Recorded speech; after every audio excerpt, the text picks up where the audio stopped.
like to think that 20% is a good estimation on figuring out whether or not you're going to live for, I don't know, 3 months or 3 years.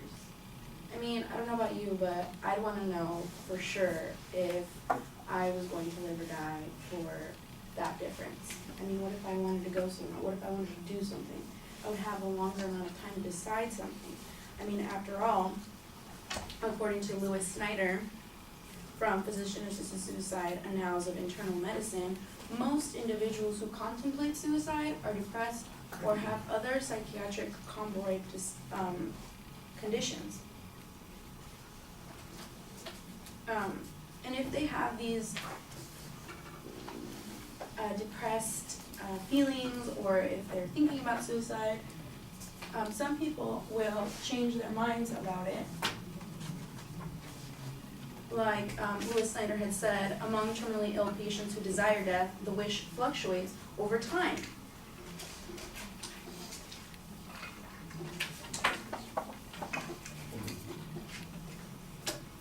And he also mentioned how abortion and suffering is not the same thing.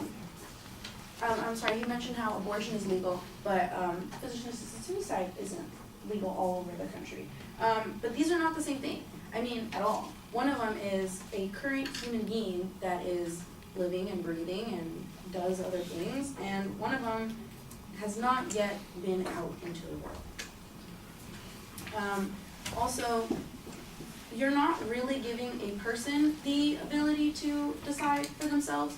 The burden of proof for showing that an individual's behavior is undesirable will always rest upon the state and not upon the individual. So that's not really expressing the ultimate autonomy here. Also, you're talking about how medications are not being effective and other things like that. So who's to say that giving somebody a pill is going to give them an automatic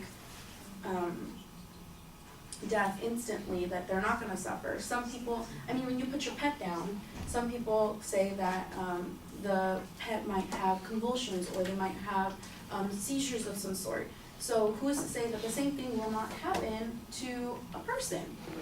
Also,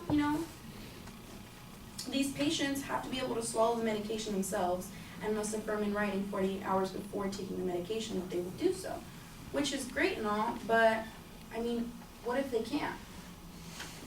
What about those terminally ill patients that can't do that? A lot of people towards the end of their life can't do a whole lot of things because their bodies are not able to. And also, speaking on the terms of being depressed, it would be impossible to know, for example, if a depressed patient went to many doctors who all denied the request for lethal medication before finding one who agreed the prescription, which was a quote by Lisa Alifers, California, to permit medically assisted suicide as of June 9th, which is now legal here, obviously. Thank you.